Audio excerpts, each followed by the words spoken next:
2001 brings no clear preseason favorite. Any number of teams with distinctive character and unique weapons could be crowned at the end. An odyssey is a long journey, much like the season ahead. It's marked by drastic changes in fortune. Whose fortunes will be changed? Whose dreams will be dashed? And whose quiet, unlikely hopes will turn with the season into championship glory?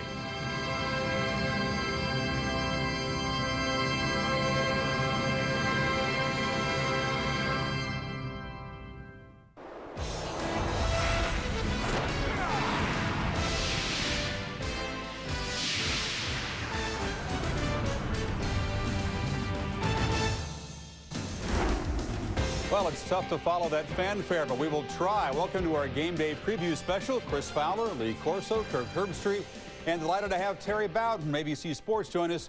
Don't worry, John Saunders. He's not transferring. He's just on loan for the next hour. Terry, just welcome. on loaner. I'm back in the ABC studio this weekend for the Pigskin and Kickoff Classic. Should be a lot of fun. The next hour will break down this odyssey of the 2001 season. Promised Land, Pasadena, January 3rd, under the lights. Well, how do you follow a season where the eventual champ started number 20 and the team that was preseason number 3 won 3 games?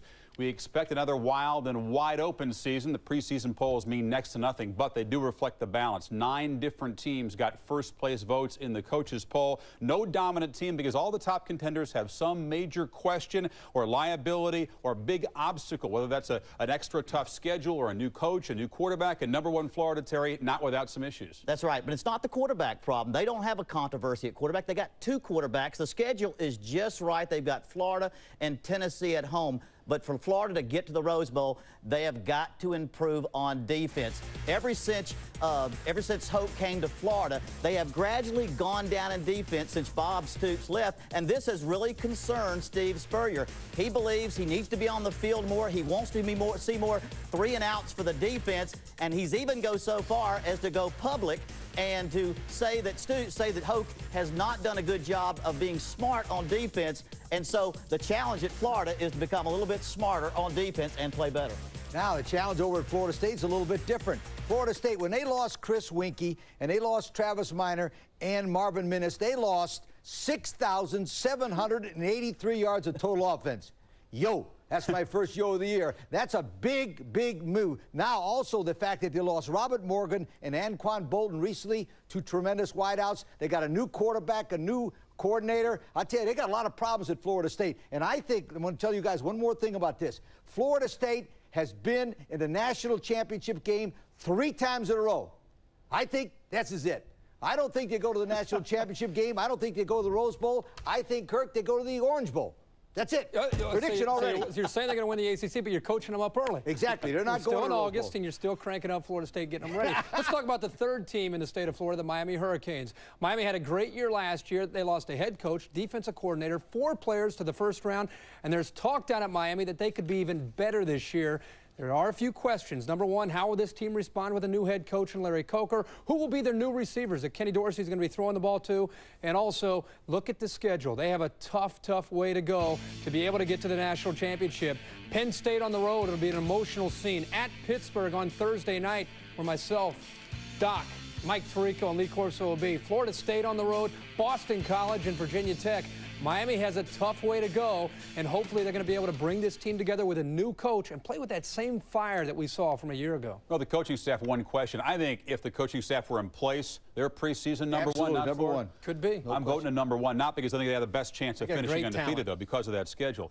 Now, besides the state of Florida's Big 3, the other half of the top 6 all comes from the Big 12 conference, and Texas is kind of the newcomer of sorts here. Longhorns have not finished in the top 10 since 1983. In that span, 7 other Big 12 conference teams have finished in the top 10. 3 other schools from the state of Texas. So some pressure on Mack Brown. Oklahoma, meanwhile, loses only 2 guys to the draft, but they're important guys.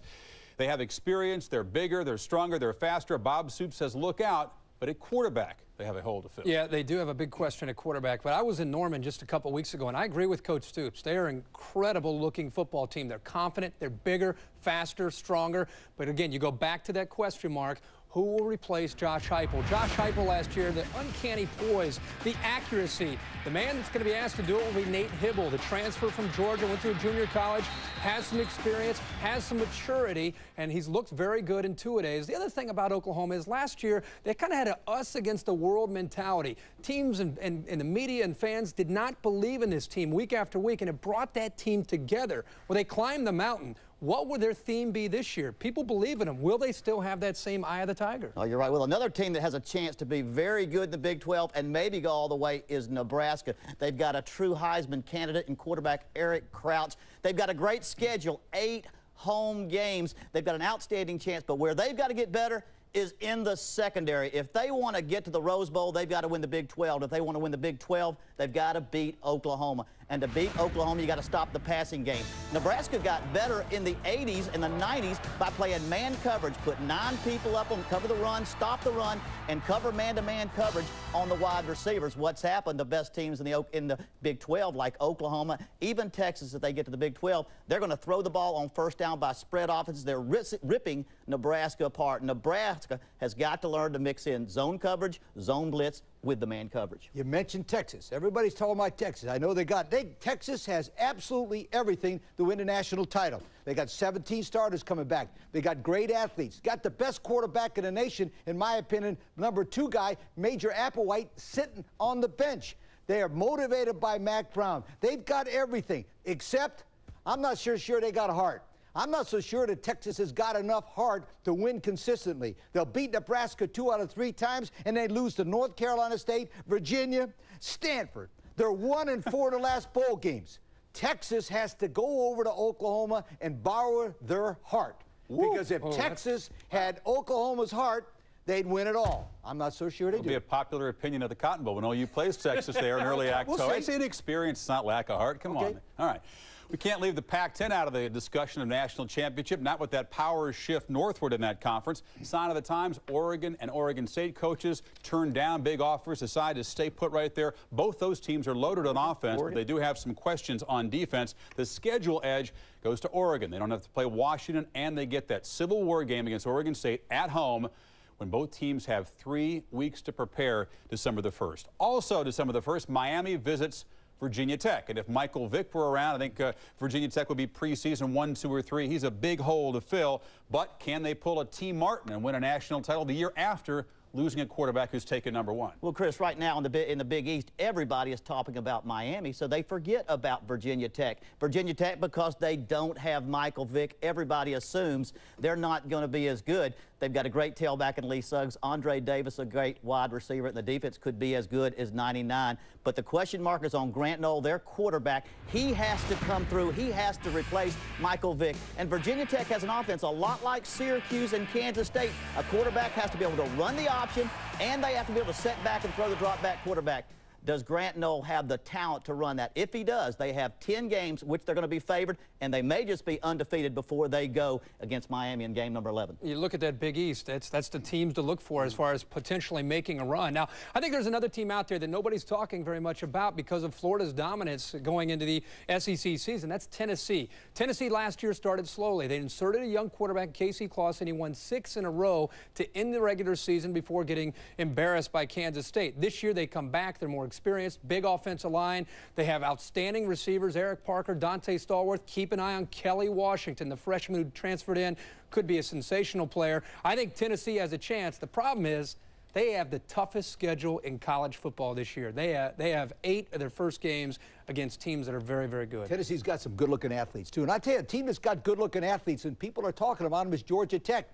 Georgia Tech has a legitimate shot to beat Florida State in Tallahassee, and this is the reason why. They have 18 starters coming back from a team that lost to Florida State the last 2 years by a total of 11 points. They got George O'Leary as the head coach. He's not afraid of Bobby Bowden. He's not intimidated by Bobby Bowden. He'll have his players ready, but he's going to miss Ralph Friedgen, the offensive coordinator, and that's going to end up they're going to be number 2 in the ACC. They cannot beat Florida State without Ralph Friedgen. You don't think so? No, sir. Tom O'Brien takes over there. They can beat most of the teams on their schedule, though, without playing their best football. They just got to play great football, a couple of games.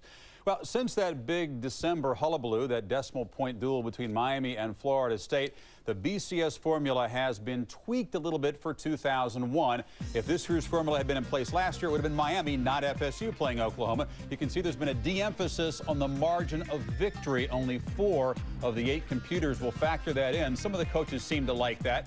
The best and the worst computer ranking drop. Only the worst was dropped last year. And you get bonus points for wins over top 15 BCS teams as far as how they finish the season. So that means there'll be even more scoreboard watching and rooting for your opponents than there was last year. You like it? Well, I like it. I think you made a nice move there. And I also like the fact that John Swalford, the coordinator of the BCS, is right above on his game. But I did ask him one question. I said, let me ask you something, John.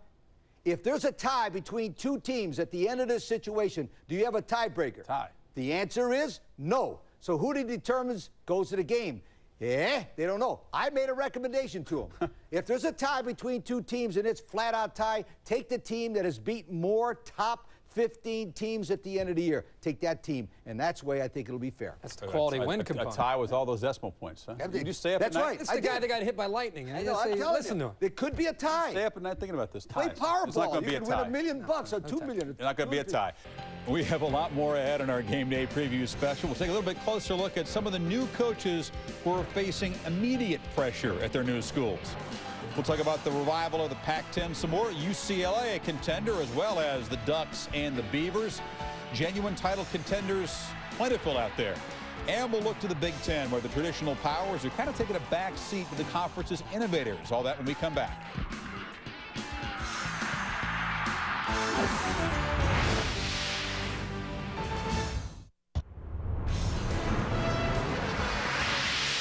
College Game Day's preview special is brought to you by Taco Bell.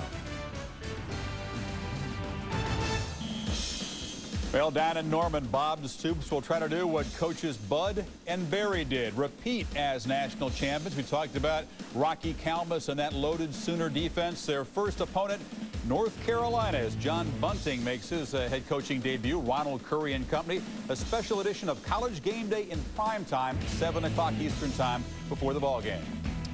We talked about the Big 12 Conference, top-heavy certainly, but can you leave out Kansas State, the team that won the Northern Division last year, or Texas A&M, the team that almost knocked off #1 Oklahoma down there in College Station? Big 12 coming off a great season, the best season in its history. It was the strongest conference last year. Just how deep does it go? Is Colorado in the mix as well? I think this year will be the strongest the Big 12 has been since they merged back in 1996. And Chris touched on the Colorado Buffaloes. I think last year, Gary Barnett, his staff, and the players were embarrassed week after week. They were so close so many times and could taste victory, but it was taken away from them. And I think they rededicated themselves this year. They're excited. Craig Oaks, the quarterback, now has experience. Marcus Houston is healthy. They need some receivers to step up. The big thing for them will be preventing teams from scoring big plays through the air. Last year, they were 104th in the nation in pass defense. If they can improve their defense, Colorado definitely is the team to watch in the Big 12. Kansas State. Kansas State lost 26 seniors, and they're playing at Nebraska and at Oklahoma. But don't count them out. I'll tell you why. They can run the ball, they play defense, and Aaron Lockett, the kid that returns punts and kickoffs, is sensational. But the key guy is Coach Bill Snyder. He took one of the worst programs in the history of NCAA and turned it around so much that, listen to this, Kansas State is only one of 2 teams to win 11 games each of the last 4 seasons. That is the second of the year. Sensational, boy. That Bill Snyder can coach. Well, you know, a lot of people are saying there are 4 teams in contention for the Big 12 championship, but there are 4.5 teams. That half team is Texas A&M. Why are they a half team? Because they're still in transition. They have been since the mid-90s in transition from a power defense running an option attack to a defense with a passing attack, and they just can't seem to get it right. It's almost as if they've gotten good enough in the passing game to be not good enough to win the Big 12 conference. R.C. Slocum, to me, kind of like Barry Alvarez at Wisconsin. He's a running coach. He needs to run the ball. The passing game doesn't fit his personality. But if Oklahoma can do it, and if Texas can do it, dadgum Texas A&M can do it. If they don't do it, they have a chance of slipping back off of the upper echelon of the conference. Ferguson's gone, but they like their receivers down there at Texas. They think they have the weapons for the passing game, certainly at A&M. We've talked about the Pac-10, at least the top of the conference, with the shift of the power northward. What about the revival of the L.A. schools? USC with a new coach. UCLA appears to be loaded. Well, down at Arizona, both schools down there are breaking in new coaches. The balance makes it very tough in this conference to repeat year after year, Terry. It's very tough to kind of maintain excellence because everybody has good players in that conference. They sure do, but the team I like is Oregon. I like Oregon not because of players, but I like them because of their coach. Mike Bellotti is right now the best coach in the Pac-10. He's the winningest coach in the Pac-10 over the last 6 years, and he continues to recruit well. And if you'll look at the preseason rankings, he's got them #1 in the conference again. Terry, USC is the best-looking physical football team in the nation that plays lousy. They played lousy for the last 3 or 4 years, and they got a new coach in Pete Carroll. Now, Pete's enthusiastic and he's smart. He's a defensive coach. He's turned over his offense to offensive coordinator Norm Chow, who is a sensational coach. I think Norm Chow's the best offensive coordinator now that Ralph Friedgen has left to go to Maryland in the country. Sultan McCullough. Put that name down because this kid can fly. Listen to this. He's the fastest football player in USC history. Had 1,163 yards last year rushing the football. They got game breakers on offense. They got game breakers on defense. If they could get a little heart, that's the second hard team. USC could play against anybody. We got USC and Texas together in a bowl game. That's right. I know that we all like Oregon as far as the Pac-10, and this conference is deep, but I like the Oregon Ducks to win the Pac-10. They have an explosive offense, maybe the most explosive offense in college football with Joey Harrington, Maurice Morris, Keenan Howery out at wide receiver.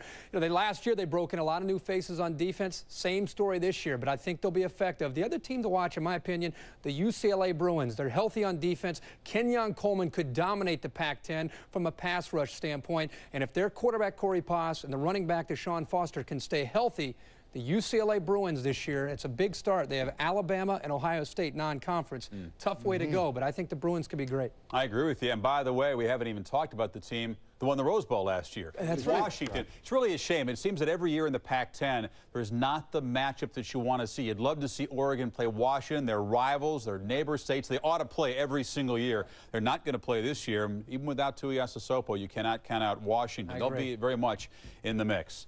Well, still ahead, we're going to preview the SEC and how good a chance does LSU have of regaining its past glory coming out of the Western Division.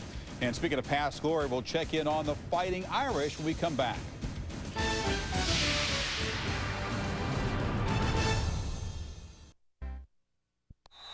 To start the season, 3 of the coaching old salts are gone. Don Neal will be doing some TV. He's boating. He's still got a presence at West Virginia. George Welsh still lives in Charlottesville, but of course he's given up the reins to Al Groh. And Lavelle Edwards takes his 251 career victories and national championship into retirement, but his presence won't be far. The Cougars will play their home games in the newly named Lavelle Edwards Stadium. So these are some of the new coaches. We picked these programs because expectations obviously are high at all these programs. The timetable, patience, it's just not going to be there. But already, without these guys having played a game, the reports are very good as far as organization and attitude and things like that. It's interesting to look at Dennis Franchione and Pete Carroll because I think they inherit similar positions taking over at USC and Alabama because both these teams have traditional powerhouses in college football. They currently have talent on the team, but they have a hard time grasping the concept of team unity and hard work. And I think that's the thing. Both these coaches have tried to go back to the basics and get these players in the offseason to build the foundation with a work ethic. And when you do that, you have a chance to win games in September, October, and November because there is talent with both these football teams. And if they learn the importance of that hard work, they could be good. Well, a guy I like is Rich Rodriguez at West Virginia. Keep your eye on him. He's an offensive genius. He knows his X's and O's. He co-authored the offensive game book at Tulane with my brother Tommy. They went undefeated. He went to Clemson with Tommy, and they went on and turned that program around. And now he's gone back to his alma mater, West Virginia, where he played for Don Nehlen. He is going to put in a fast break, no huddle, exciting offense that's going to drive people crazy. and he's from West Virginia. That's his home. He's not leaving. He'll build that to the very end. Right across the river, though, to Columbus, Ohio, is another coach I really like, Jim Tressel. Jim Tressel, the new coach at Ohio State, is another to keep your eye on because he's a proven winner. 14 years at Youngstown State. I know I played against him. He won 4 national championships there. And secondly, he's got great bloodlines. His father is a legendary college coach who used to coach at Baldwin Wallace in Ohio, and he also knows and has a pulse on the field for Ohio State. He knows that he's got to beat Michigan. You know, Terry, a new coach over at BYU, Gary Croton, is one of my favorites, and I'm going to tell you why. First of all, he takes over a football program that was 6-6 last year. But one of the reasons why BYU lost some of those games is they took 3 cross-country trips to the East Coast, and it tired him out. Now, Gary's got good experience. He won 21 games in 3 years as the head coach at Louisiana Tech with the passing game. And I tell you another reason why I think he'll do well. Lavelle is a great guy. 29 years at BYU, but I also think that BYU program went stale. And I think the new enthusiasm, the new staff, and all this, I think BYU is going to be a better football program this year, not because Lavelle is not a great coach, but he was there a long time. You say always don't follow a legend, but in this case, you think that some of the pieces are in place at BYU. Absolutely. BYU may be a turnaround team. In recent seasons, we've seen teams like Hawaii and South Carolina and TCU come light years in a relatively short amount of time. So no longer do ADs and fans have patience. There's a quick timetable. We'll look at some teams now that may be able to make big leaps this year. I'm not going to say, win 10 games, right. but make big steps forward and perhaps get to a bowl game. Just get to a bowl game. Yeah. I'll give you 3 teams that I think have a chance to get to a bowl game. The first in the Pac-10, Washington State. I think they're going to surprise people out in the Pac-10. They have 20 starters back on a team that lost 3 games in overtime.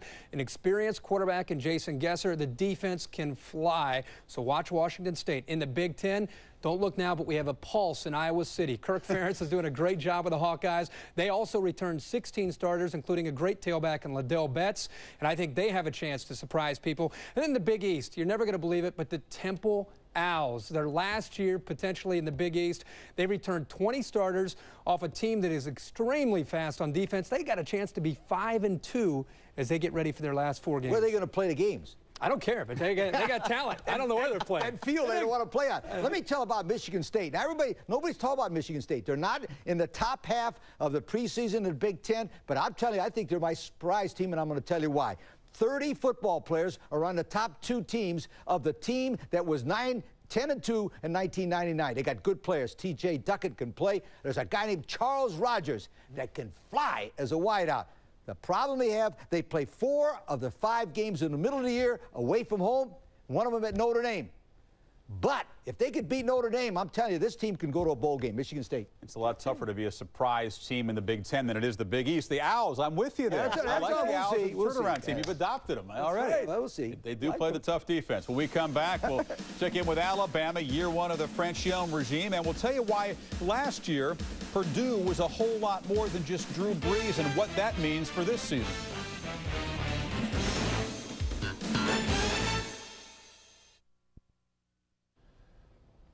A lot of folks believe the Big Ten Conference looks a little funny this year. The decision by Michigan quarterback Drew Henson to play baseball, orchestrated by Ohio State booster George Steinbrenner, makes Michigan perhaps not the solid favorite. John Navarre will replace Henson. Look for big improvement on Michigan's defense. They weren't very good last year, should be a lot better this year. And all across the conference, I think you'll see better defense played in the Big Ten. For many, Northwestern is the preseason favorite. Of course, it's been a tragic summer for the Wildcats. The practice field death of Rashidi Wheeler. No way to downplay the weight of that tragedy. The legal ramifications still being hashed out in the headlines every day. More on that coming up. Terry, without downplaying Wheeler's death, we can deal with the question of how Northwestern's football team might respond this season to that tragedy. Yeah, that tragedy has to be resolved. There's some answers that have to be found, and it could take that team down. This team could never focus again on the season, or it could rally the coaches and the players together, and so they become stronger and more bonded and actually move on through it by getting closer together. The bond between players and also between the staff and the team is something to keep an eye on, because Northwestern certainly has the talent and they have the scheme to do some real damage again. Oh, you're exactly right. Northwestern has put in a spread offense in the Big Ten, and they've spread misery all over the conference. Along with Purdue, they have set the old guard, the Big Ten, on their heels. They throw the football. Randy Walker told me this summer that in the Big Ten, coaches have been playing offense in a phone booth They've been letting themselves be defense, but what they do is spread it out and give the ball to Damian Anderson. If you spread the ball out, that's not enough. But if you spread the ball out and are willing to throw the ball on any down, especially first down, the defense has to spread with you. It opens lanes up, and a guy like Damian Anderson gets almost 2,000 yards, and they were 8th in the nation. Had 8th in the nation and were 256 yards rushing last year. But, Lee, you know one thing, it takes defense to win championships. They weren't very good. Well, you talk about defense. Illinois had some problems on defense last year. They were 113th out of 115 teams. Not good. So Ron Turner did a smart thing. He hired 3 new defensive coaches. I wonder why. Now, if they get better on defense, they could be a real football team. But the key point about Illinois, remember, they lost 3 games last year by a total of 11 points. And one of the reasons, they got a tremendous quarterback coming back in Kirk Kittner. Now, Kirk is a sensational offensive player. He holds a single-season record at Illinois for touchdown passes, 24. He's an excellent NFL prospect, coached by a former NFL guy in Ron Turner. Now, Illinois plays at Ohio State and at Michigan. But remember, 2 years ago, they beat Ohio State and Michigan both on the road. If the defenses improve, I think Illinois goes to a bowl game. You know, last year's Michigan game seemed to really be the end of their season. They couldn't recover from that, but you're right, they have a lot of talent. You know, with all this talk of razzle-dazzle and the spread offense in the Big Ten, in my opinion, you still win the Big Ten Conference by playing great defense. That's why the 2 teams I like this year, the Purdue Boilermakers and the Ohio State Buckeyes. Purdue, last year, 3rd in the Big Ten in total defense. That was lost with all the Drew Brees hype. 10 of those guys are back this year for Purdue. So I think keep an eye on Purdue. And Ohio State, their front 7 will be as athletic as anybody in the conference. 2 great safeties led by Mike Doss. And if you want to watch Ohio State, watch their first 3 games. Because with all this momentum and people are excited about a new coach, can they get through their first 3 games, especially the UCLA game, to carry that momentum into the conference schedule in Indiana's first game? I think Purdue and Ohio State are the 2 front runners. But you say a little bit back to the old days, because the defense was bad in the Big Ten last year. I mean, traditional good defensive teams, Penn State, Michigan, Ohio State took the year off. I think we all agree it's going to be a much more defensive year in the conference. You guys ready for the next class on a little curriculum here? Yes, we are. Right. The next class involves some math. You see, you have to replace all the numbers put up by the stars who have moved on, especially star quarterbacks. So, how do you replace your most important offensive player? Well, coaches aren't dummies. Talent evaluation isn't an exact science. 5 programs are looking for the men to replace the man on their respective teams. Last year's Rose Bowl loss left Purdue looking for a replacement for its leader for the last 3 seasons, Drew Brees. How do you replace a 2-time Heisman finalist and 3,668 passing yards? The answer, the Boilermakers' hopes rest on the shoulders of its 19-year-old redshirt sophomore, Brandon Hance. He appeared in only 2 games last season and completed 5 passes for 77 yards and a touchdown. Josh Heupel finished 2nd in the Heisman race as he rewrote the Sooner passing record book, while Oklahoma surprised everyone by winning the national championship in the Orange Bowl. Junior Nate Hibble beat out sophomore Jason White. He'll get first crack at replacing OU's all-time passing leader.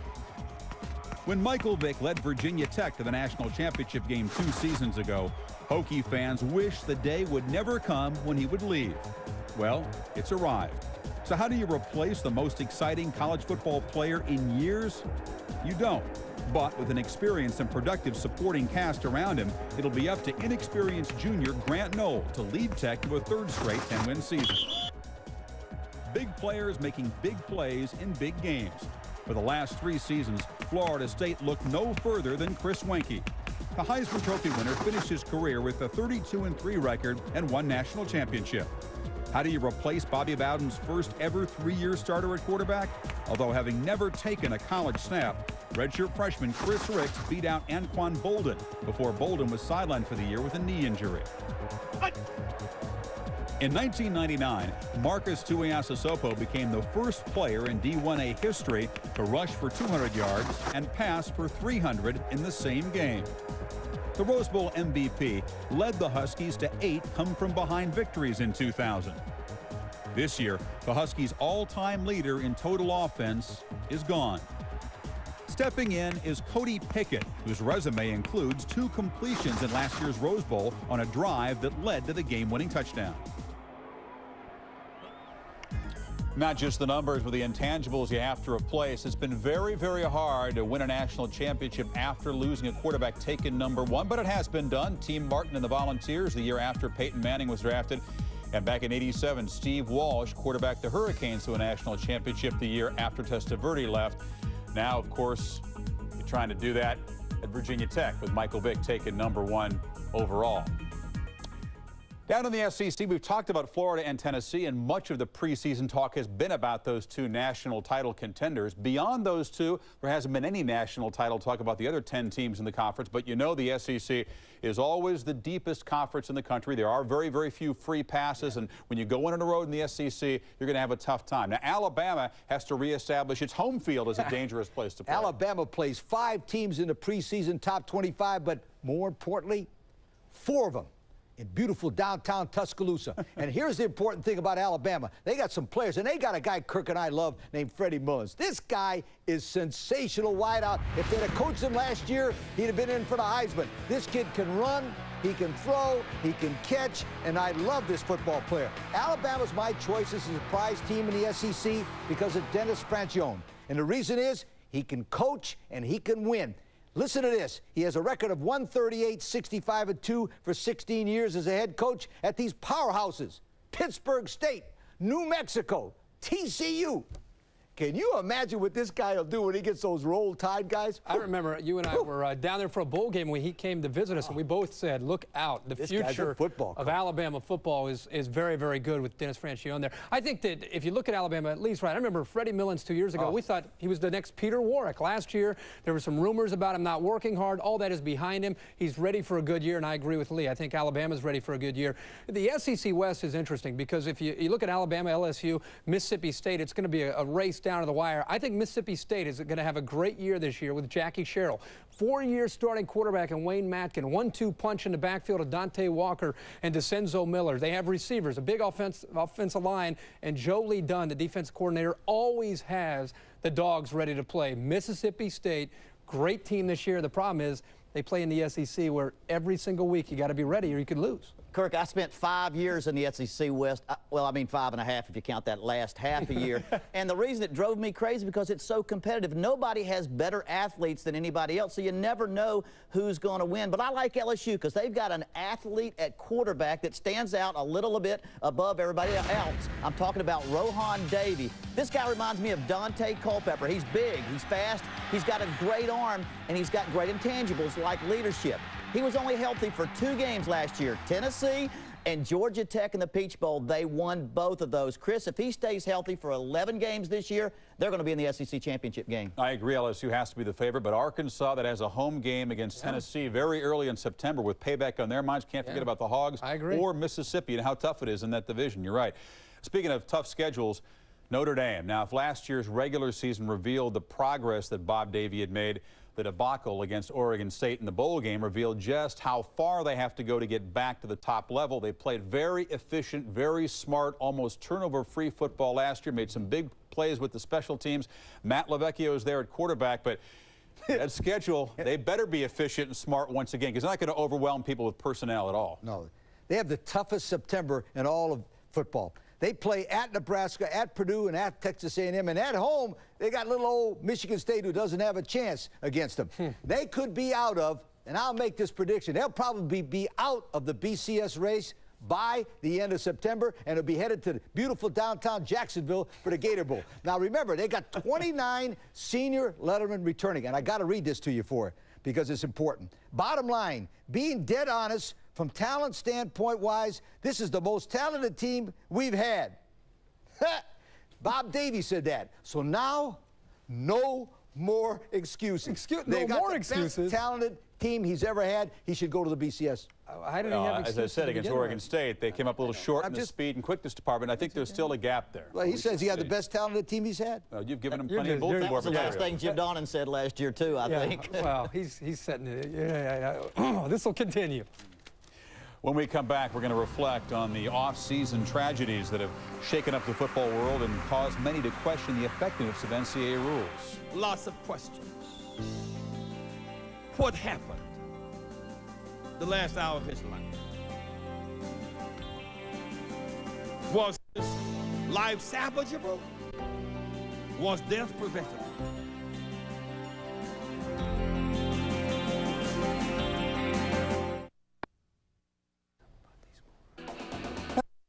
College Game Day preview special. How did you spend your summer? Some interesting off-season pursuits for some football players. Maurice Bradford has been a model receiver for the Buffalo Bulls so far in practice. Over the summer, he was just a model under the hot lights of the fashion world, appearing in magazines and catalogs. You think he'll catch some flack from his teammates? Ken Hamlin of Arkansas took it to heart when he was told he needed to help rebuild Razorback football. The free safety spent the summer working construction on the expansion and renovation of War Memorial Stadium. Joined by 3 teammates, he helped increase seating capacity by 20,000. But LSU's punter Ryan Miles may have had the most interesting summer. He got in his LSU jersey, traveled to L.A., and then tested his knowledge of retail pricing by appearing on The Price is Right. He's always been a big Bob Barker fan. He got off contestants row, got on stage. Ryan was not able to win his game. He took a spin at the Showcase Showdown, gave it a good whirl here. About 15 minutes later, it stopped spinning. Came up with 65 cents, fellas. Not good enough to make the Showcase Showdown. He'll have to settle for the Showdown with Tulane on Saturday. We'll come back. With 323 career wins, Paul Bryant has long stood alone as the most accomplished football coach in 1A history. But this season, the Bears' mark will be eclipsed by perhaps 2 men. A 9-win season by Florida State would give Bobby Bowden 1 more win than Bryant. And, of course, Joe Paterno needs only 2 victories to move past Bryant into college football immortality in his 51st season at Penn State. He can tie the record, of course, September the 1st, but Miami comes calling to Happy Valley. Now, sharing the spotlight that night with Paterno, of course, will be Penn State freshman Adam Talaferro. Suffered an injury last season against Ohio State, a nearly miraculous rehabilitation. He will jog from the tunnel, leading Penn State out in the field as they take on Miami. What an emotional scene that will be. The news not quite as good for another player who suffered a spinal injury in a game last year. Curtis Williams of University of Washington, still confined to a wheelchair, battling slowly. He's living with his brother David and their family in Fresno. Of course, this college football season has not yet begun, and already a number of programs under pressure, programs being scrutinized because of the loss of life, players participating in voluntary workouts. Of course, these deaths have brought to light the question, just how voluntary are these workouts? Yeah, voluntary. I mean, if you're not there, people say, well, he doesn't really want to play. I mean, no matter how you twist it. I do think we as a body, the NC2A and college football, need to really look at being able to more closely monitor off-season, what we refer to as off-season workout time. The NCAA mandates that football coaches cannot be present at off-season workouts, which often leaves the man in charge out of the loop. All the players are staying on campus now, and their programs are run by the weight coach and the strength coach at that university. And just about every team in the nation, all their kids stay all summer. So that's where I think maybe some of those things might be attributed to. Well, first of all, I would be much more comfortable if there was actually a coach present to oversee the workout. So that would be my baseline recommendation. I would want to make sure that all colleges, the coaches have an emergency plan in place that they've shared with the athletes, even if they're not going to be there. The reason for coaches not being allowed to attend the workouts? I think they feel that we'll abuse it and have football practice. It's, they think we'll abuse things all the time, when I think that, in a situation as this, it's for the safety of the player. It's not to be used as, football practice. You can't have practices. It's used to be as a conditioning session. We spend so much time telling kids, Gatorade, all these sports drinks, make sure you drink. When I played football, even in high school, you weren't allowed to drink water. I mean, my coach used to put a bucket of water on it, and he put a sack of oatmeal in it so you wouldn't drink it. You could wipe the sweat off you. And the first 10 years I coached in college, we never let water on the field. But now we've been trained to make sure. I think that there'll be a good review of everybody's standards, and unfortunately it takes an incident like that to happen, but I would hope that if there is a review of things, it'll allow us to be more involved in it, to make sure that we have a little better supervision over those situations. accountability without authority is a tough way to go. We're faced with a fact. We have a bunch of kids working out in the summertime. Right? What's best for them? Should have some supervision. No question about it, Mama. The other solution is don't let them. Right? No workouts. Guys, the workouts are going to be a reality. They're hardly voluntary. The rules in place, I think, are completely outdated and need to be changed in this area. Well, first of all, Chris, let's take a look at this very important from a former coach's standpoint. Remember, both of these young men died in voluntary summer practice, not regular season practice. That's a big difference because, number one, before the season, everybody takes a physical. Before the involuntary, quote-unquote, practice, they don't take a physical. And number two, there's no medical people there. There's a few, but they're not allowed because of the rules. Now, mark it on your calendar. Because of Dale Earnhardt Sr.'s accident, NASCAR made a heck of a lot of changes. Same thing. The NCAA and the presidents will step in there, and I promise you they're going to do something drastic with voluntary summer practice from now on. Yeah, you're going to have to get more people involved and give the players, obviously, a much better chance. I think you need to take it another step. I think before the players actually get out there, you need to do a more thorough physical exam. A lot of times when players get ready for a season, you go through an exam, they'll check you out a little bit, check your elbow, your leg, your knee. Oh, you had surgery there, you're okay, good luck, we'll see you next season. I think they need to instrument a echocardiogram. And what this will do is it'll take a picture of the heart and really investigate to find out which player is at risk and which player is not. And then when you find that out, you can go out and you can practice accordingly based on this player's individual status in this regard. And I know it's expensive, but I think it's at least worth looking into. Well, you're right. You know, out of this case, you've got to look at it. You've got to make sure, whether you play football and practice in July or in August, you've got to have the right number of medical people monitoring the situation. You've got to make sure there's a minimum standard for a physical and a minimum number of athletic trainers, doctors available at every required exercise who have the authority to overrule any coach when it comes to the condition of a player. You've got to have some kind of minimum standard. But as a former Division III, Division II, Division I AA, and a Division 1A head coach, it begs the question, though, what does the NCAA do about these lesser levels of football also? You're right. The lives are no less important at that level. You can break these tragedies down. Heart problems, which your test would help prevent. Columbia is taking preseason tests when their players' hearts, heat stroke, and asthma, which was involved in the Wheeler case. The stakes are too high for them not to do something. Players' safety has to be #1 priority, period. We will come back after this. You know who the biggest names are, but here are some impact players for 2001 who you didn't see in the covers of the magazines. Washington's Larry Triplett has managed to escape the spotlight so far, but few opponents have been able to escape him. At 6'1", 300 pounds, he weighs in as perhaps the premier tackle west of the Mississippi. If it's ends you're looking for, check out the freakish Julius Peppers from North Carolina. Last year, he quietly led the nation in sacks before he went to work on the hardwood with the Heels basketball team. If you don't know Trev Falk at LSU, you should. Potentially the best linebacker in the SEC, the junior started the last 20 games and finished second in the conference in tackles. With many spotlight studs and the Miami defense gone, safety Ed Reed will step up. Last year's 8 interceptions and 2 touchdowns set the stage for a big senior season. Another standout lacking the ink is UNLV quarterback Jason Thomas. Last year, he threw for 17 touchdowns and ran for 11.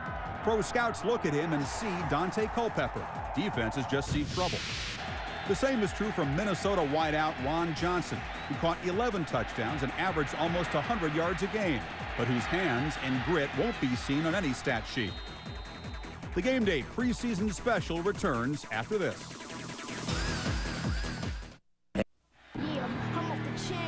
Have you ever seen me? I'm the future. I represent how it's gonna be. I'm the future. Boy, people get ready. It's the future. I don't know about y'all, but I know about me.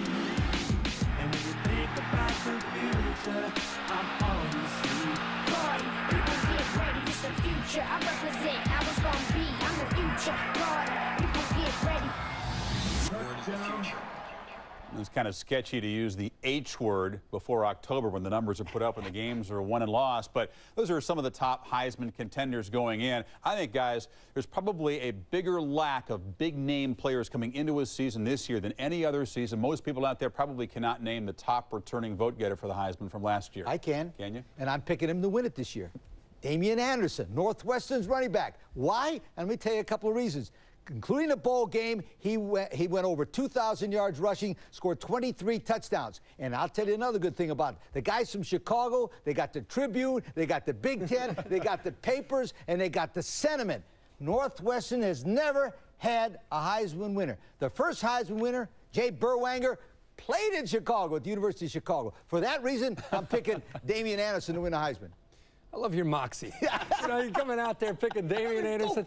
Unless he's going to play both ways and play some defense and help that defense out, they're not going to stop very many people going into the year. But I like that. I look at the quarterback position this year. I think there are two quarterbacks that have a chance. I think, number one, Ken Dorsey, because he's going to be quarterbacking a team that has a chance to be in the national profile, national highlights every single week, making big plays. And Eric Crouch, 8 home games. You know Nebraska's going to win games. He's going to put up big numbers. So Crouch and Ken Dorsey, I think, have the two best chances. Well, I think those two. I agree with you. There's no reason we should be talking about the Heisman and picking someone before a game has even been played.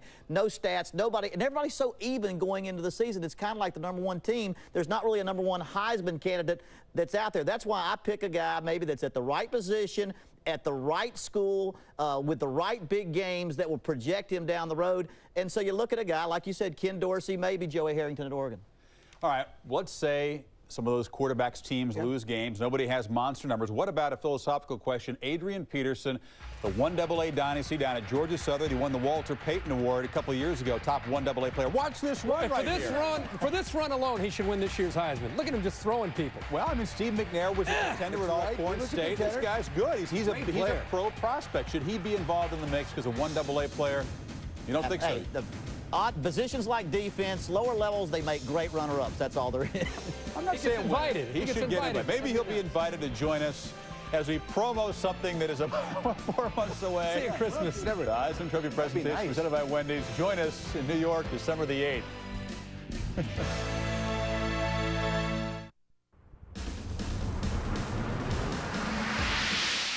College Game Day's preview special is brought to you by Beck's Light, Germany's lighter side. Break with tradition. First time in 55 years, the Rose Bowl is not automatically the Big Ten and the Pac-10 champion. It takes its turn as a BCS championship game. I don't know if it'll be a better game. It's undoubtedly the best setting for a championship game. A college stadium. Not too sure about being under the lights, though. That'll be a little bit different. But who's going to get there?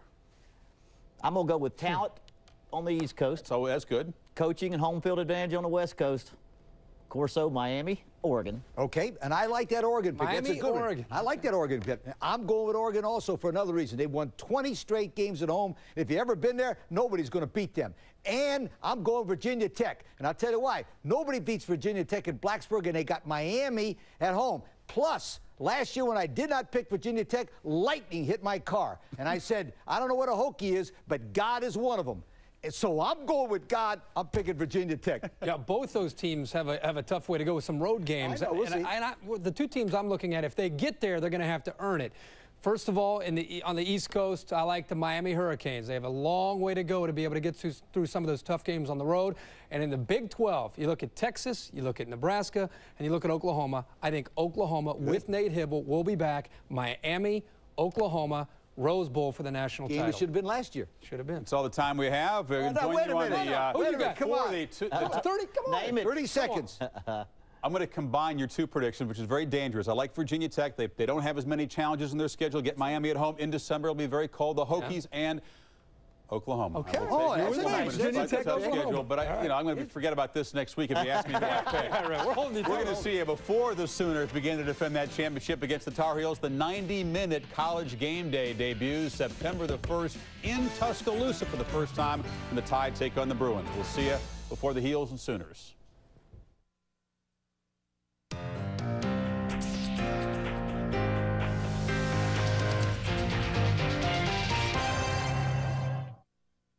The for life. Defense, Rocky Calamus back. They will open defense of their national title or pursuit of another one against North Carolina. That comes your way at 7:45 Eastern Time. It is preceded by College Game Day, brought to you by Discover Card. And we will check in at Norman with Ron Franklin and Mike Godfrey. Guys getting ready with a little tailgating, and Boomer Sooner, the schooner, is on the road, or at least that one is. We're back in a bit.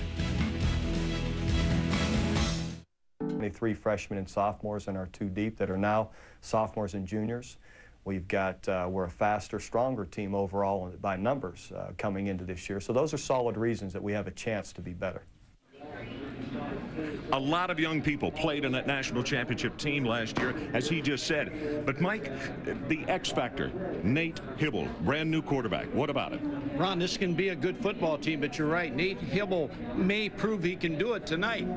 But that's a question mark that has to be answered. He had a great camp, only threw one interception in 500 attempts. You look at their schedule, they got to play Kansas State, Texas back-to-back. They got to go to Lincoln, Nebraska to play the Nebraska Cornhuskers. They got the championship game, and they got the bullseye on them from the defending national championship. That's right, from the get-go. It's exactly right. John Bunning, the new head coach at North Carolina. Well, this is a difficult place to play, and I know it's been warm in the Carolinas, but folks, I'll tell you, North Carolina's not a very deep football team, and at kickoff time, it's going to be well over 100 degrees down on the field. We'll see if that takes its toll or not. Back to you. All right, Ron, that'll test the condition. As we count down to kickoff, we'll set up this season on a primetime College Game Day special.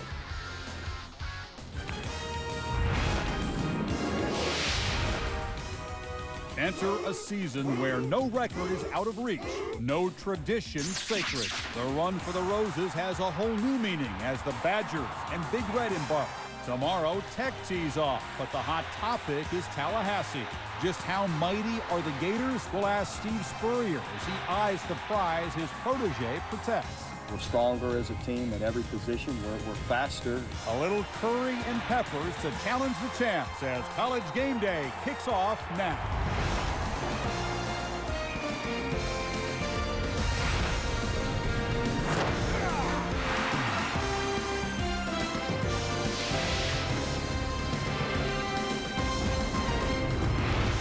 College Game Day is presented by Discover Card, proud sponsor of college football's premier pregame show. Well, down in Norman, Oklahoma, kind of a festive fiesta feel at Owen Field, where the Sooners have not lost under Bob Stoops. Very hot temperatures as the Tar Heels come calling, and we'll count down to kickoff about 45 minutes away. Welcome to a College Game Day primetime special. Chris Fowler and, of course, Lee Corso, Kirk Herbstreit back for yet another season.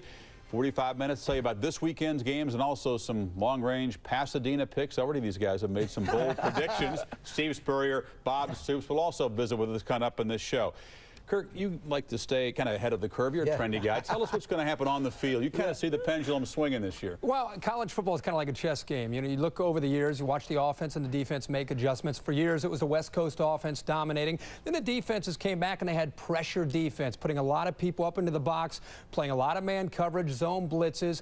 Now, the last couple years, it's been the offense's turn with the spread offense. Well, I think this year, it's the defense's turn to make the adjustments. I think you're going to see more defenses with 5 and even 6 defensive backs as part of their regular package to use to try to cover all these different wide receivers that are in the game. Now, the tricky part here is when you spread yourself out with all those defensive backs, you leave yourself vulnerable to teams still running the ball. But keep an eye on the defenses being better. Keep your eye on the defenses on the other side. Because of the fact that there's going to be no huddle offense, the defenses come up with a secret plan. They don't huddle anymore. They stayed around in the corner like they're waving to everybody to get the signals that way. Number 2, watch for more defensive football players to play up front because you fatigue more chasing the passer than you do throwing the football. Last but not least, the limitations on scholarship mean closer games. Example, TCU, Nebraska today. The teams that win will have the special teams kicking game. And let me give you a hint right here. There's 11 ways to score in a college football game.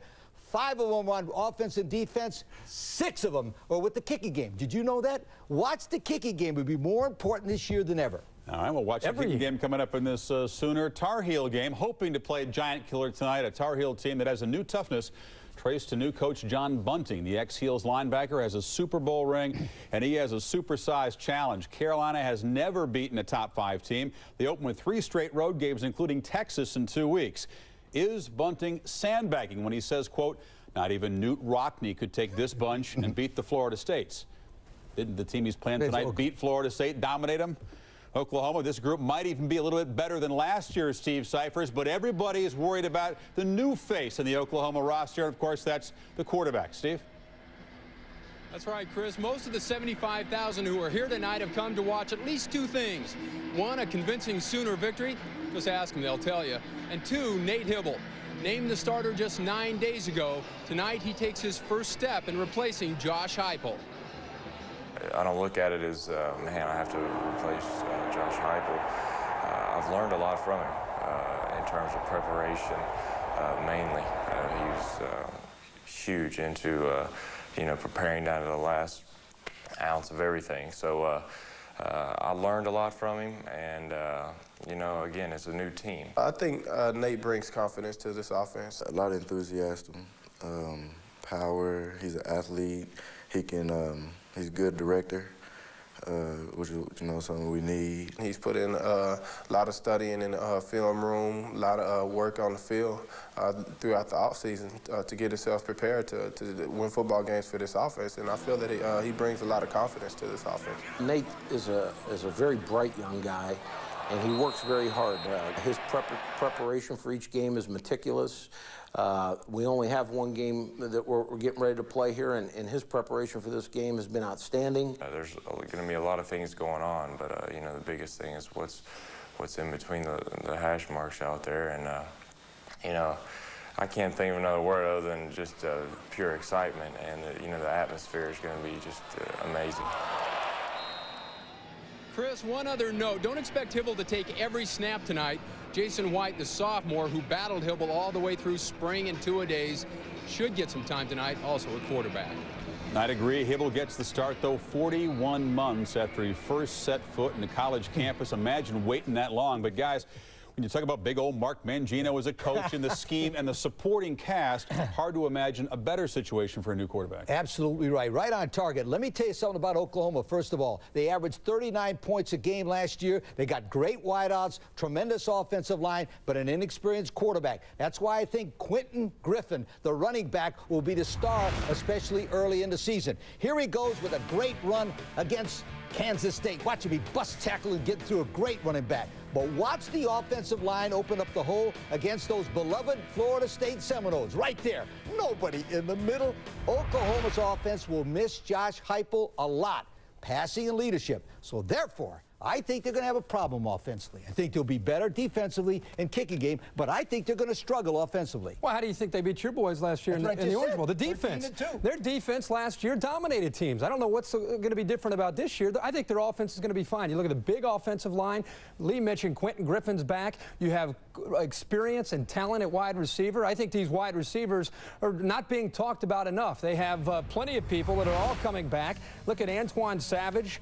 He was the big play man last year with 48 receptions, led the team, and he has plenty of speed. Josh Norman's kind of the big physical receiver, averaged 15 yards a catch a year ago. Andre Woolfolk made so many big plays. We were standing right there. He made that big catch against Nebraska, 42 catches on the year. And Curtis Fagan, seems like all he did was catch touchdowns. He had 7 TDs last year. Of course, all eyes are going to be on Nate Hibble tonight, but I think he's going to play well. I really do. As long as he doesn't go out and try to do too much, rely on the experience and the talent around him. If he can do that and relax, I think Nate Hibble will perform well, and I think the Oklahoma offense will be good this year. All right, some more thoughts on this game coming up. We'll see if you guys think the Heels have a chance. Bunting has a motto this year: answer the bell. His team has been watching tapes of the Thrilla in Manila to try to motivate him for this game as they go against the champs. We hope for a Thrilla in Tuscaloosa next Saturday, the premiere of the 90 Mid College Game Day, 10:30 Eastern, new start time. Preview UCLA, Alabama, as well as the game of the week, Miami and Penn State, plus Wisconsin and Oregon. Highlights coming up. Eric Crouch did say ouch a few times, but Thunder got in the end zone. And lightning was one of the problems at Wisconsin before the Badgers finally got rolling against Virginia. We're coming back.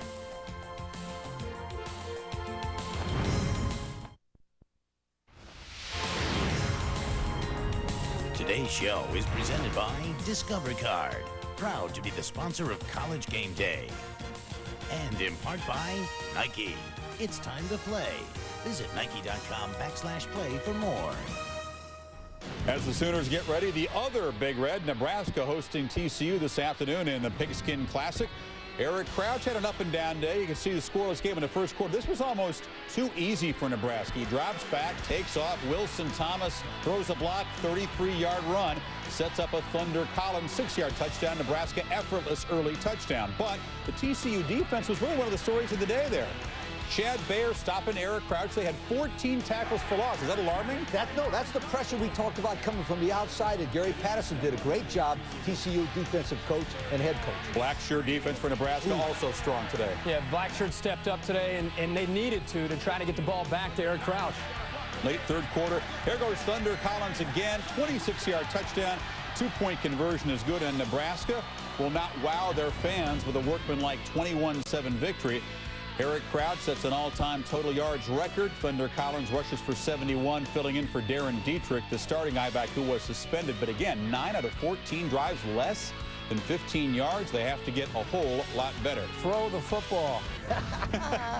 Well, they couldn't throw the football very well in the early going in Madison, Wisconsin, because the Badgers game with Virginia was delayed by lightning and rain. And then finally, the backup quarterback, Bryson Spinner, to Billy McMullen, 36-yard touchdown, Virginia down 13-10. The Badgers, though, also unveiled their backup quarterback. Bollinger went down. In comes Jim Sorgi, who goes up top to Lee Evans, and they found a big play weapon. Boy, they found some speed today in Lee Evans, but Jim Sorgi, I thought the offense had a nice flow when he came into the game. Virginia's offense and Al Groh's debut spoiled. 296 total yards, could not convert the third down of the first half, and Anthony Davis trying to maintain the great line of tailbacks of Wisconsin, not the ex-Trojan Anthony Davis. Pretty good ball game, 142 yards. Wisconsin gets much tougher as they have to go out to Autzen Stadium and take on the Ducks. Your impressions, though, of the Badgers today? I thought the Badgers looked good. I really did. Anthony Davis, redshirt freshman, different style than I think what we're used to from Wisconsin. When Sorgi came in, the offense had a nice flow to it. He threw the ball well, and the holes opened up front. But I think this year the Big Ten is wide open. I think you have about 6 teams that have a chance to win this conference.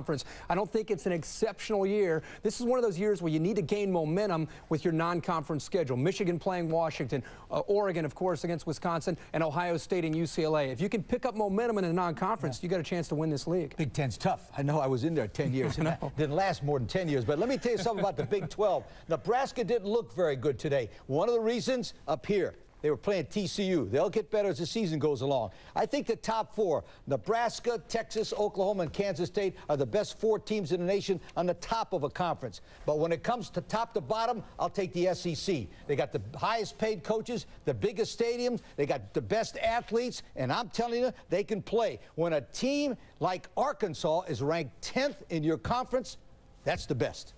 By the way, the best news out of that game in Lincoln is that John Turntine, the defensive tackle for TCU, who was taken off in a stretcher. Injury does not appear to be all that serious. He will accompany the team back to Fort Worth, which is generally a very, very good sign. If you like yards and points, the game for you this weekend, besides the BYU-Tulane game, might be Fresno State at Colorado. Both defenses have some issues. Both offenses are loaded. David Carr, the quarterback for Fresno State, might be one of the best pro prospects around. His best receiver, Charles Smith, is out. For Colorado, Marcus Houston, the running back, will not play. Yeah, but they got 10 offensive starters coming back, Chris, from a great offensive football team led by Craig Oates, the quarterback. As a true freshman last year, this kid ran and passed against good football teams like Kansas State and Nebraska and looked very good. The bad news about Colorado, they were 3-8 last year. But the problem what they had was they played against the 4th toughest schedule in the country. And they lost 6 games by less than 8 points. Kirk, I think it's an advantage, though. I think they're going to bring their game up to their A game. I think they're not only going to go to a bowl game, I think they're going to beautiful downtown San Antonio and play in the Alamo Bowl. Boy, you're already picking bowl games, Yes, the second-tier bowl games. Yeah, all right. I'm with you. I think Colorado's going to be one of the most improved teams we'll see this year playing out in the Big 12. Gary Barnett last year took his lumps. I think his team is experienced. Craig Oates is going to have a great year. But the question for me about Colorado is the defense. Last year, 104th in the nation in pass defense. The guy that needs to enter energize this defense is linebacker Ja'Shawn Sykes. He is absolutely a specimen. The last few years, probably athletically one of the most gifted linebackers in all of college football. Last year, his numbers were down. He'd be the first one to tell you that, you know what? I was worried too much about taking the next step, worried about going to the NFL. He said he's rededicated himself. He's ready to go, and he better be ready to go because Colorado needs him to lead that front seven to get more of a push up front. And that's going to be the key when they play Fresno State. They have to put pressure on David Carr to slow them down because they have injuries and youth in the secondary. If they can do that, they can have a good year. But I think they'll beat Fresno State, but that defense better be ready. That's going to be a shootout. I'll tell you, Fresno needs a breakthrough. They're the WAC favorites. They won 15 straight at home, which, so look out Oregon State when you have to go to the Valley. On the road, though, they're not a proven road team. Tired of close calls. This could be a breakthrough game. I'm telling you, don't write it off. We'll look at the 2001 season coming up. Joe Paterno, as you know, closing in on a milestone. And the trophy dashes figure to be as wide open this year as they've ever been. We'll continue on our College Game Day primetime special right after this countdown of the Tar Heels and the Sooners.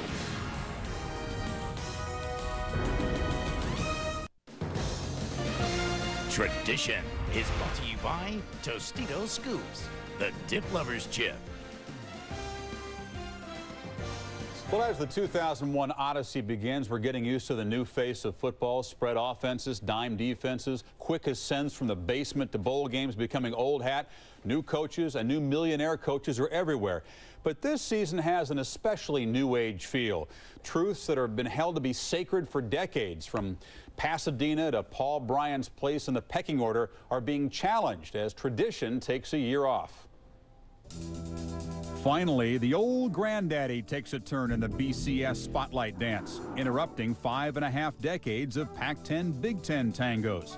Besides new schools, the old school types must deal with the Rose Bowl under man-made lights, 60 hours after Pasadena's traditional main event, the parade. The annual parade that precedes the Rose Bowl Football Classic is a breathtaking spectacle. If you find float judging criteria a little fuzzy, get a load of the new BCS math, a formula with less weight on victory margins and bonus points for quality wins. Under the 0-1 system, the OB would have matched OU against Miami, not the Noles. The annual tweaking will never convert BCS skeptics. They can tweak it till they're all tweaked out, and it's still gonna, it's gonna have to be a playoff. Not even the timeless Paterno will be around to witness that. In the meantime, savor the milestone moments this season, as first Joe Pa, then Bobby Bowden surpassed the Division 1A win record that's belonged to the Bears since he passed Pop Warner 19 years ago. With no one else close, to the last septuagenarian standing will go the new mark forever and ever. Amen. I think because that all-time record in the history of the game is so close that him and Paterno will battle it out to one of them. One of them pushes daisies, I guess. Alive, but coaching no more, Lavelle Edwards, George Welsh, and Don Nehlen. The icon age is ending, just when the getting is good. Now, almost a third of the 63 head coaches in the 6 BCS conferences make $1 million plus, a staggering escalation in the last few years. On some campuses, one football coach can out-earn 20 full professors. Another perspective bender, a jolly green giant-sized Joey Harrington, price tag for boosters $250,000, smiling down at Midtown Manhattanites. National name recognition is lacking among top college players more than any preseason in memory. Quick, name the top returning Heisman vote getter. Damian Anderson, Northwestern. The trophy dashes will be wide open. This football season dawns with both heavy hearts and lifted spirits. The chilling death of Northwestern's Rashidi Wheeler symbolizes a summer of practice field tragedies, giving rise to questions with no answers. While the inspiring recovery of Adam Talaferro has answered the prayers of thousands, this Penn State freshman jogging from the tunnel opening night with former teammates in tow, one of the season's first moments, may just be its most powerful one. That'll be something to see. We bring in now a guy whose blood always gets to boiling about this time of year, Tony Barnhart, down at the Zone in New York City, where he's going to be covering the Kickoff Classic. Tony, your thoughts on the season that's unfolding now? Well, Chris, first of all, it is trust me, it is great to be back. And this time of year, the thing that gets me excited is the stories that we don't know. Will there be another Oklahoma, a team that suddenly jumps up and contends? Maybe a team like Georgia Tech. Will there be an Alabama, a team with great expectations, and suddenly nothing seems to work? I'm afraid that could be Northwestern. And will there be a huge upset, one that makes us go, wow? Think about this, September 27th, Miami goes to Pittsburgh. I don't know about you guys, but it has been a long, hot summer. I'm ready. I got my ankles taped. Let's get it on. Order up some food down there at the Zone, Tony. Absolutely. Let's get to tomorrow's ball game. Great expectations for Georgia Tech as they take on Syracuse. It's a homecoming for the ex-Orangeman assistant, George O'Leary. I know he's told both of us he's scared. It's the mystery at Syracuse, the closed practices, the great unknown that's got him concerned. Yeah, you're right. And I tell you, I talked to Coach George O'Leary late in the week. Obviously, he wants to win this football game, but he wants something more. He wants a certain tempo. He wants a certain efficiency for this game. Why? Easy. He won't say the F word, guys, but I will. 3 weeks from tonight, Georgia Tech goes to Florida State in a huge, huge game for that football program. Could be for the ACC title. Bottom line, they've got 3 games to get ready for September 15th. Coach, I think Georgia Tech wins tomorrow, and I think they win convincingly. Well, Georgia Tech has a tough assignment in Tallahassee. The Noles are 39-0 against ACC teams. But I agree with Tony. I think they got a shot, and this is why. They have 18 starters coming back from a football program that's lost 2 in a row to Florida State by a total of 11 points. And their quarterback and receivers are better than the Florida State players. But the key guy they got is head coach George O'Leary. George O'Leary is a tough, hard-nosed, aggressive guy who will not be intimidated by Bobby Bowden or Florida State. Tech will struggle against Syracuse tomorrow. And for the one reason, Kirk, Florida State, Florida State, Florida State, nothing. Syracuse, I'm telling you, these guys better watch out. I think they win, but close. I must have missed a moment. Is Florida State Georgia Tech tomorrow? No, but that's what everybody's talking about. All this talk all summer about Florida State and Georgia Tech. They have games to play before they get to September 15th. And you look at Georgia Tech, this is a team that has plenty of talent, plenty of experience, a great quarterback. I agree with all of that. The problem is there's too much focus on Florida State. That's why they're going to lose this game to Syracuse. Ooh. I think the Orangemen, the speed of their defense, the option attack surprises the college football world in week 1. Syracuse upsets Georgia Tech. Tony has them as the Oklahoma. Well, they could be. I think they're talking too much. I'm not buying it, boys. I thought George Scott, if they lose this game, it's not because they're looking ahead to Florida. They're looking past Syracuse. The players are focused on Syracuse. We'll see. The media is focused on Florida State. Yes, you're right about that. That's why we play them. That's why we play. Well, Julius Peppers is going to be one of the stars of 2002 Draft Day. We'll see him tonight against the Sooners. Steve Spurrier, reason to be unhappy this summer, but also plenty of reasons to smile. We'll visit with the old ball coach straight ahead. College Game Day is presented by Discover Card, proud sponsor of college football's premier pregame show. Rocky Calmus and the Sooner defense ready for battle. Number 3, Oklahoma, and their Butkus candidate against North Carolina coming up in a couple seconds. Now, the team that's deemed worthy of the pole position for the 2001 championship race, the Florida Gators. Florida makes the second biggest jump in history from a final ranking to a preseason ranking. Gators, as you recall, were 3rd in the state last year, but a lot of talent. Schedule that brings Tennessee and Florida State to the Swamp. The toughest road game is at LSU. They open with Marshall next Saturday, and enjoying his final weekend of peace before the pressure of a football season, Gators head coach Steve Spurrier. Steve, you've been very guarded. You've been warning your guys not to get big heads, not to read the magazines, and you've said that really they haven't looked like, at times, the best team in the country. Give me the readiness for the Gators to open the 2001 season. Chris, we really feel like we've not done much of anything to earn number 1, and I still don't know how all the voters sort of jumped on our bandwagon, but we appreciate it. It's neat to be number 1 in the country for ever how long you can hold it. But we're not that good a team. Like you said, we finished 10th. We lost 2 of our last 3 games. Our defense was 8th in the conference. Our run game was like 10th or 11th. So we got a lot of improving to do if we're going to have a big season. Coach, it seems like every year there's talk about the quarterback position in Gainesville, and this year no different coming into the season. People wondering what's going to happen. Could you assess fall camp and the way things look as you guys get ready for that first game against Marshall between Brock Berlin and, of course, Rex Grossman? Kirk, we feel like we've got two of the best quarterbacks in the country, and you know, you sort of wish one was clearly better than the other, but that hasn't happened through preseason practices. Rex Grossman has been working mostly with the first group and Brock with the second.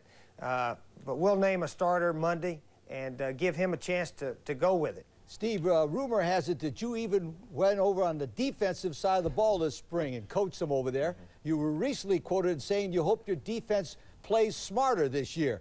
Obviously, you're not too excited about the defense. Do you think they're going to be ready to take on the challenge as the #1 team in the nation? Well, Lee, our defense played well at times last year, and other times not so well. We had a difficult time getting the other team off the field.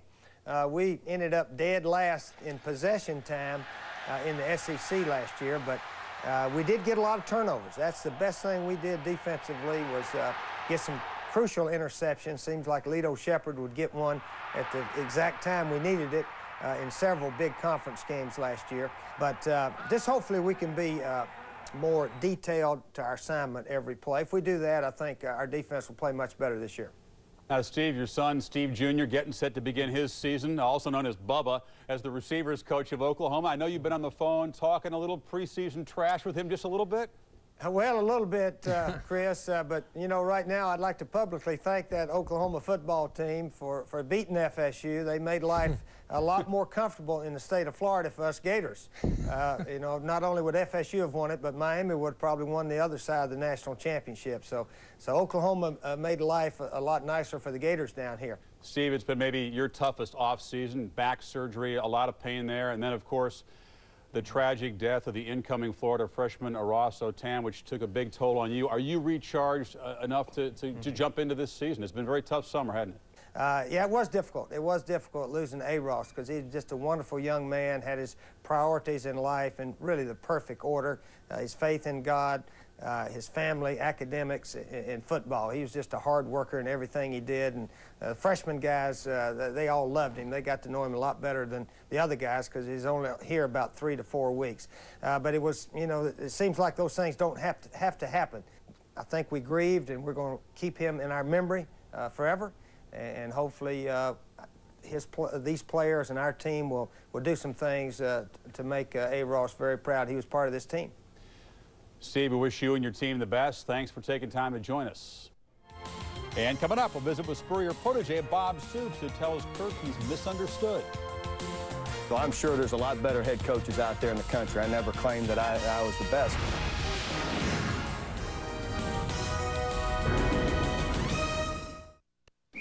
On Campus is presented by Outback, proud sponsor of the 2002 Outback Bowl. A year ago this time, Oklahoma ranked number 20 before they made their improbable journey to another national championship. There had been some talk of honoring last year's team at tonight's game. Bob Stoops just nixed that. He said, that's in the past. This is a new season. We want to focus on the 2001 campaign, not relive past glory. Of course, this past month has been among the toughest in Bob Stoops' coaching career. His daughter suffering from a spinal condition. Stoops not returning to the team until late this week. Very, very terrifying situation, obviously, for any parent. One positive, though, he kept his staff 100% intact from last year. Only a handful of programs able to do that. That's been a big help for him. Oh, it's been huge. And if you go back to a couple years ago when he first arrived in Norman, there were a couple things that he wanted to establish. Number one, a work ethic, a foundation. The second was confidence within the program. He's obviously been successful, but I think he surprised even himself last year with everything that his team was able to achieve and climbing the top of the college football world. And Oklahoma has won the national championship here at Who would have thought it, huh? And now you can let the celebration begin. There are a lot of people now that are asking these new coaches throughout the country, well, Bob Stoops did it in 2 years. Are you going to be able to do it in 2 years? Is that a fair question for these new coaches? Probably not. And but the bottom line is, and what I guess my philosophy has been, they want it anyway. You might as well too. I know we'll operate with no excuses. There are no excuses. You succeed or you don't. I've heard people come across and say, boy, he's something kind of cocky to me. What do you worry at all about people kind of misunderstanding or having a misconception of you as a person? In my life, I do value being humble and showing humility. So be respectful in your remarks. Have humility when you speak about our team. Don't go sticking your chest out, all right? People always in the media ask you questions or want to focus on why you shouldn't win, where it's my focus always to choose on why we should and get it out there, because I want our players to read it. So much has been made about your past as a player, being around Hayden Fry, of course being raised by your father, who's a great coach, Kansas State, Steve Spurrier in Florida, and now your own experience. Can you put it all together, and today as you sit here and we look at the head coach at Oklahoma, Bob Stoops, is it pieces of all of those guys together? Probably, whether you know it or not. But I think more than anything, the people that I identify with, that I believe and I concentrate on the most are certainly my father, an excellent man and a great person, and that I certainly love dearly and always look up to. And then the other guy is Steve Spurrier. I'm sure Coach Spurrier watches interviews and chuckles at times, because he knows, you know, if there's anybody that I'd be guilty of emulating or copying, it would be him. Have you sent a message, you think, to the football world that you're going to be the head coach at Oklahoma for a number of years? Hopefully. You know, the issues that came up with Ohio State right away and you know, right after the day of the national championship game, and I'm sure our president athletic director don't appreciate that, and when it's something I wasn't interested in, and here's a situation now where they want to say, look, this is as good a university as there is in the country. And it is. This is one of the special places to play college football or to coach college football as there is in the country. And when you talk about coaching it, it's as good as any NFL job there could be. One of the things to watch this year with this year's Oklahoma team is, will they be able to build that bond, that special chemistry, kind of the intangibles that there isn't any remedy. There isn't a way to create that on a team. It just kind of happens. Last year, nobody believed in Oklahoma, and that brought them together. What will it be this year? We're going to have to wait and see, but you can bet Coach Stoops will try to get this team ready to roll. Kirk, Oklahoma had what you call the dream season last year. They didn't have a single bad break. They didn't have a major injury. But let me tell you something. It's very, very difficult to repeat as national champions. Only 4 teams, 3 different teams have ever done it in 25 years. You know why? And I'm going to tell you why. Number one, every team that plays against you brings their A game. And if you don't have your A game, somebody sneaks up on you. And 2, psychologically wise, once you win the championship, you're not as hungry mentally as you were before. And it's been a proven fact. I think Oklahoma wins the game tonight, but it's going to be closer than the experts think. But you don't think they win the national title? No, I don't think they're going to win it. That's just a sneak preview of our picks for the Rose Bowl, the BCS championship game. We got it. Coming up next, and then we'll get you at the kickoff. Lee, they love you. You picked against them twice when they played Kansas State, and of course in the Orange Bowl. What's that say on the back? Forget the back. Look at it. Today's show is presented by Discover Card, proud to be the sponsor of College Game Day. And in part by Original Coors. Nothing beats an original. College Game Day is a presentation of ESPN, the worldwide leader in sports. For more, log on to ESPN.com. We want you to join us from Tuscaloosa, Alabama. There for the first time as we debut with a 90-minute College Game Day, 10:30 Eastern. Plenty on the Bruins and Crimson Tide. And, of course, Miami, Penn State, a very candid conversation with Joe Paterno. Now, the first 3 BCS title games notice a pattern. It's always been Florida State, preseason number 1 or 2, against a team that starts 10th or lower. Tennessee, Virginia Tech, last year Oklahoma. 2 of those 3 teams won. So it's time to talk about the 2002 Rose Bowl on January 3rd. Tony Barnard up first from New York. Tony?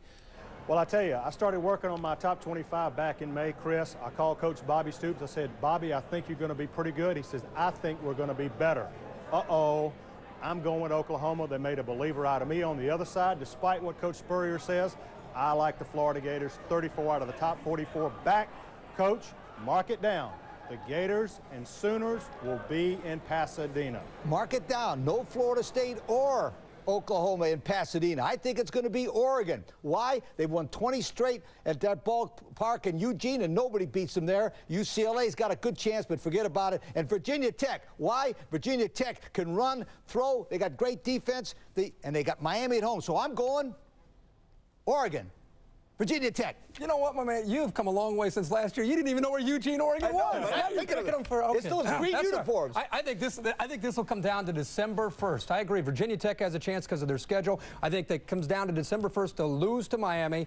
I like Miami coming out of the East, and then in the Big 12, I like the Oklahoma Sooners. I think Nate Hibble is going to be much better than people think. Oklahoma playing Miami for the national title. Good pick. Very easy to eliminate contenders, not find them. I'll combine your picks, go with Virginia Tech against Oklahoma. We'll see you back here at halftime. Oklahoma and North Carolina up next from Norman. Enjoy.